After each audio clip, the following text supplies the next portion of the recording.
something that certainly has grown in popularity also over the last number of years, and that is the Bailey's cow.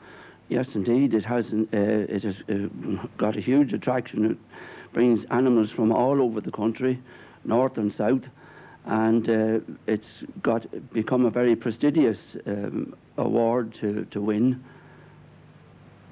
in the breeders' calendar. Mm-hmm. And of course, it's also true to, I suppose, to make people aware that there are cows from all over the country, I do believe. Yes, that's right indeed. And in fact, we're looking at the winning cow for this year, belonging to Victor Jackson from County Wicklow. A fine looking animal. That animal that's fallen on now is from County Monaghan.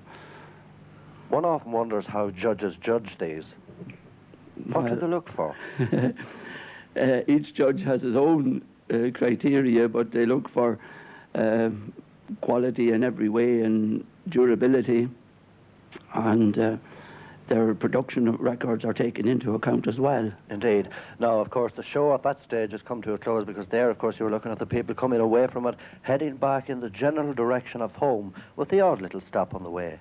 Exactly, that's right, and having had a good day too. This is Virginia in 1996. Bridie McIntyre, you would have obviously have seen the town for quite a number of years, back down through the years, and seen it changing. What was the biggest change you would have noticed in it? The biggest change would be all the hotels and everything going good, and businesses and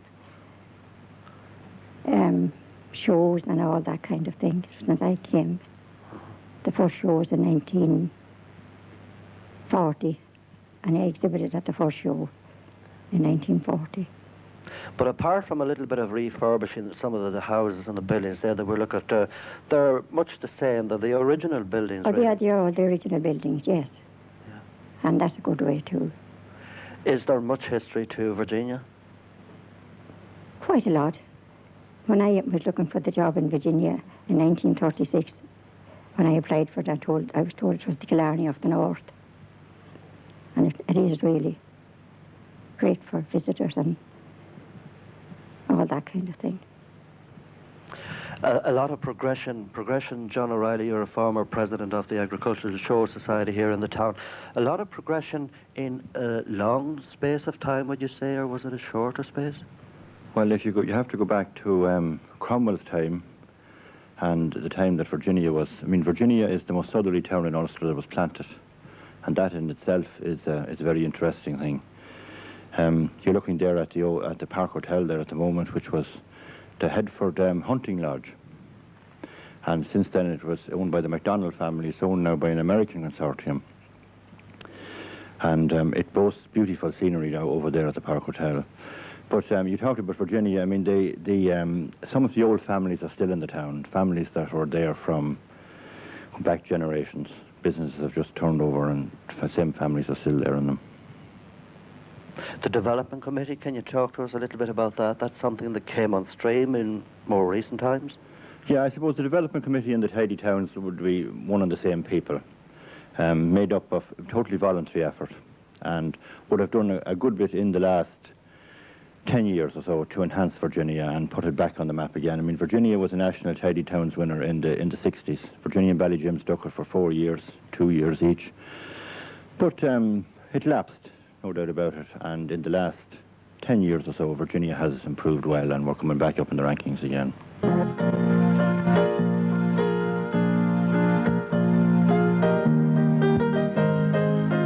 I've met some folks who say that I'm a dreamer, and I've no doubt there's truth in what they say. But sure, a body's bound to be a dreamer when all the things he loves are far away, and precious dreams are dreams unto an exile. They take him o'er the land across the sea, especially when happens, he's an exile from that dear lovely isle of Innisfree. But dreams don't last, though dreams are not forgotten, and soon I'm back to stern reality. And though the paved footways here with gold dust, I still would choose the Isle of Innisfree. I still would choose the Isle of Innisfree.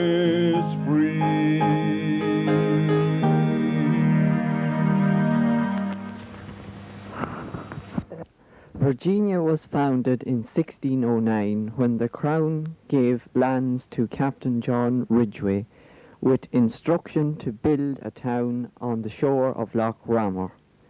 Unfortunately, Captain Ridgway had no liking for the area, so he sold it on to another Englishman, Arthur Clune. At this stage, a settlement grew up, and by the 1640s, the settlement had grown into a town which became known as Virginia.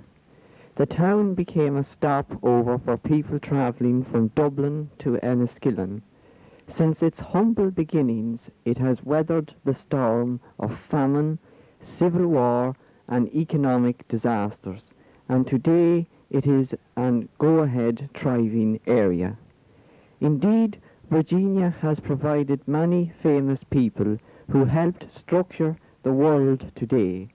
Three men in particular come to mind: General Phil Sheridan, born in Killinkere, 3 miles from Virginia; Brigadier Richard Burton, born in Mahara, 3 miles from Virginia; and Reverend Tom O'Reilly, born in Drumgora, also 3 miles from Virginia.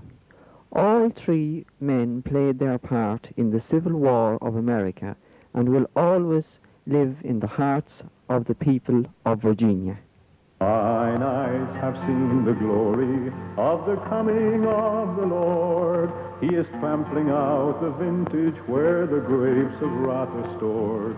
He hath loosed the fateful lightning of his terrible swift sword. His truth is marching on. Glory, glory, hallelujah. Glory, glory, hallelujah.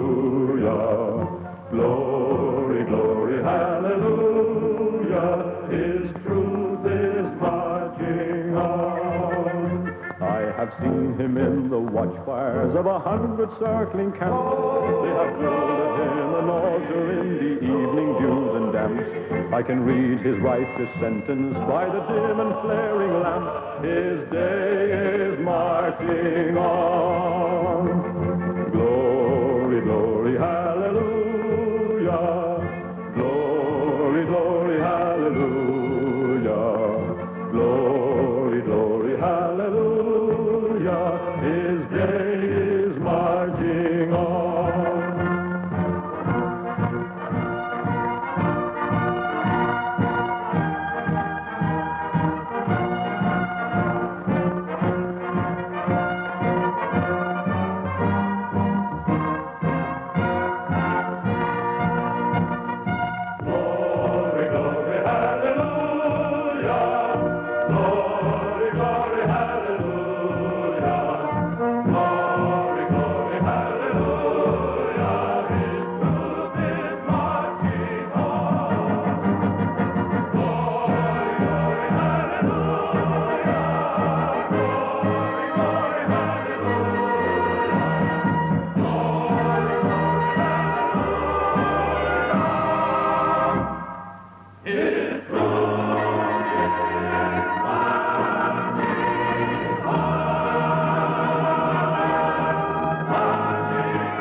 Killinkere Community Centre, which, as you can see, is dedicated to Edward Sheridan, a descendant of General Phil's.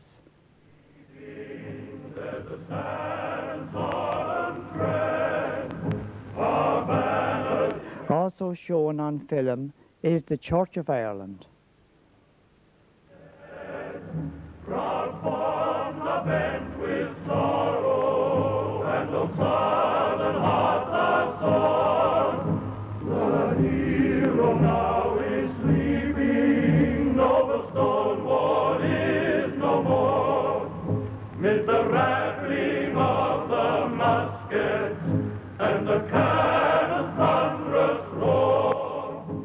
In close proximity, the Roman Catholic Church of Killinkere.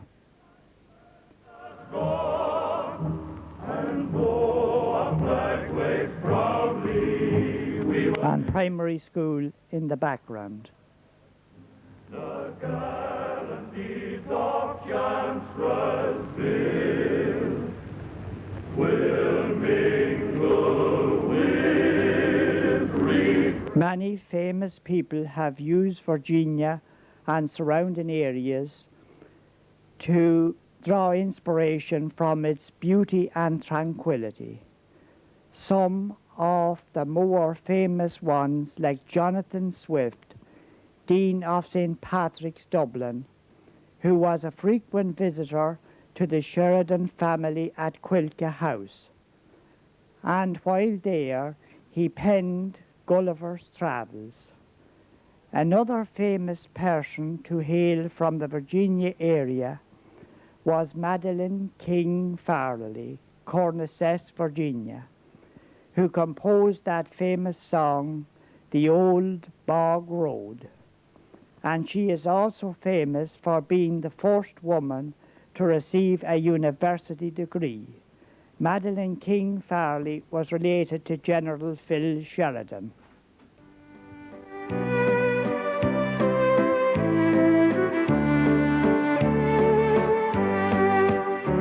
My feet are here on Drumgora House, birthplace of Father Tom O'Reilly. But oh, the ache that's in them for the place where I was born. My weary hands are blistered from working cold and heat. But oh, to swing the scythe again in a field of Irish wheat.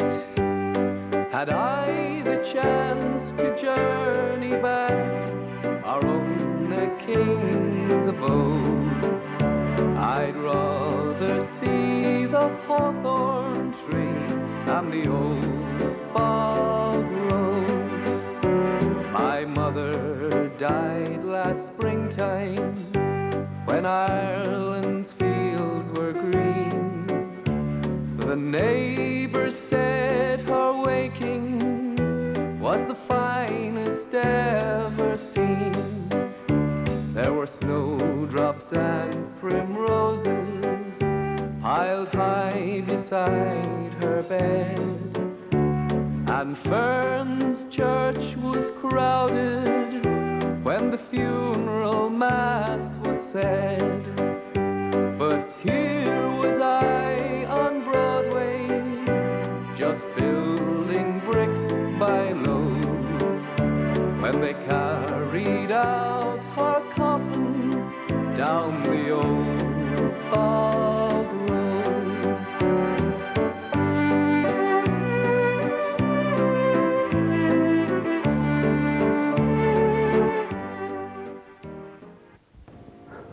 Now we have the GAA ground of Ramor United, our local football club, showing its new clubhouse and pitches which are used extensively by all our local adults and children alike.